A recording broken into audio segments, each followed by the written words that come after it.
Unpacking My Cultural Baggage by Casey Even. I have Native American history. This makes me feel proud. I feel like I have a sense of belonging.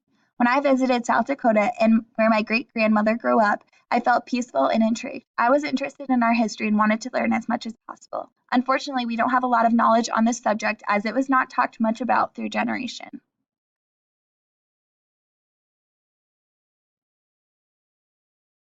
My mom did a DNA kit 2 summers ago, which found Native American and English origins. She tracked us all the way back to the 1500s. We don't know very much about this either, but I do know that my ancestors traveled here to the States and then traveled west way back when. There are traces of our family all across the Midwest. Being Catholic was very important to me when I was younger and all that I knew. It was what either set me apart from a group or put me in a group. I went to the public school, and this set me apart in ways. I still remember having to choose fish as a lunch choice on Fridays during Lent and being shy about it. Today, I would still consider myself Catholic, but find myself drawn to non denominational churches with the younger crowd in mind. My whole family isn't Catholic, but they are all Christian. In my family, we believe in the power of prayer and lean on God when tough times come our way. We find comfort in connecting through Jesus. Everyone goes to church, we pray before we eat, we celebrate Christian holidays as a large family, and we all believe in heaven after death.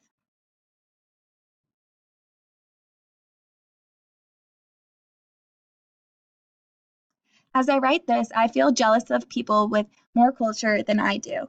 I feel like my culture feels blah. Whenever students in our building from backgrounds different than I am and are celebrating a holiday that I've never heard of or lived life a different way, I am always super intrigued and feel bad that I don't have experiences like that to share.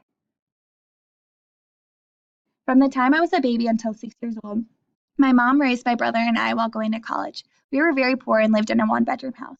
Although I never realized our struggles enough to think it was unfair, I think this time in my life did create an attachment that I had to my mom that led to problems when my mom remarried.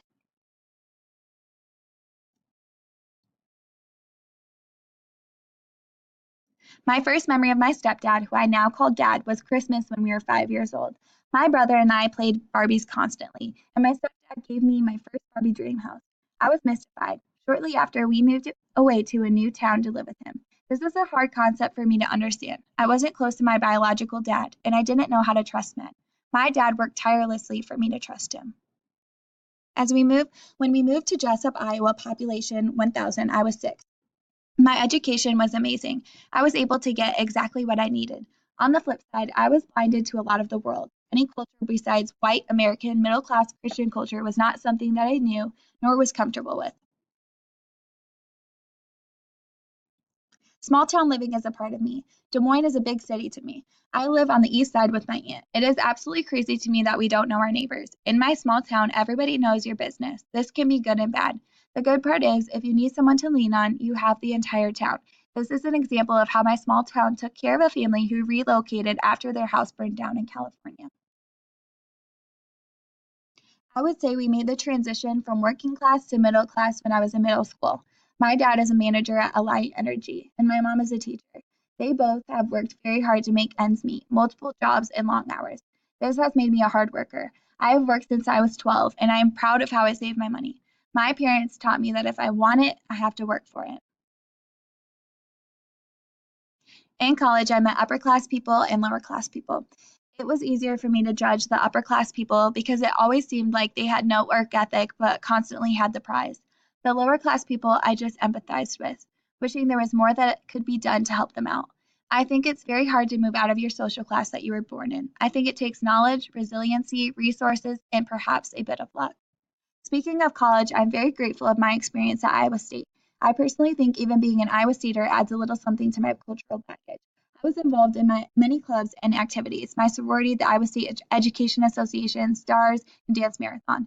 Through these clubs and experiences and people I met, I was able to grow as a person and become a more open-minded individual. I'm also very loyal to the Cyclones.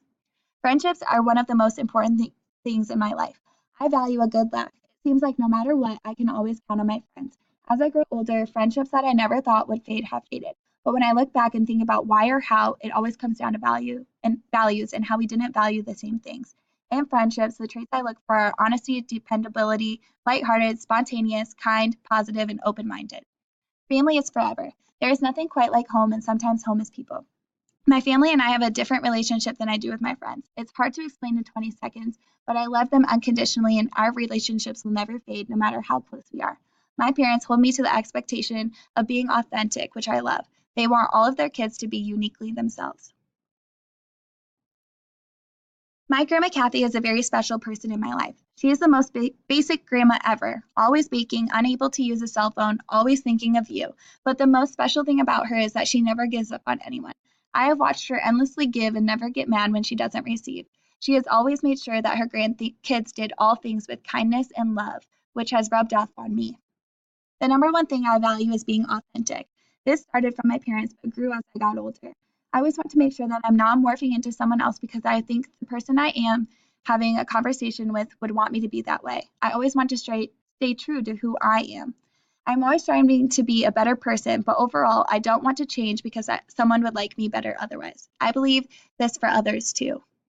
I value experiences over people. I would rather have $0 and a heart full of memories and feelings and a brain full of new ideas and people than a bank full of money. I love learning about different ways of life and love the common language of a smile.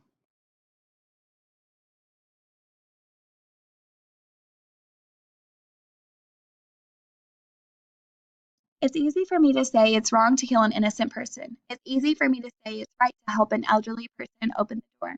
This is what I learned when I was younger. But the tougher problems that come later in life, I struggle with. I can confidently say, though, it is wrong for hate and prejudice to have any grounds at all. It should never be rooted into your platform or guide you to make decisions. For as long as I can remember, I always wanted to work with kids. I love the impact that I'm able to give to students. I can still remember the feeling of love that I felt when I hugged my third grade teacher. It's my belief that we should be working tirelessly to give kids what they deserve.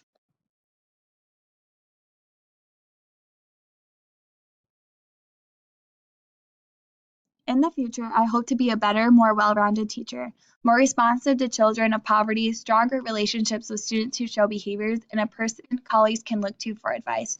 I hope to be a mom, a wife, and DIYing a cute house. These all relate back to my culture because it's what I grew up knowing. It also goes with the rules of my social class job, married, kids, and home ownership.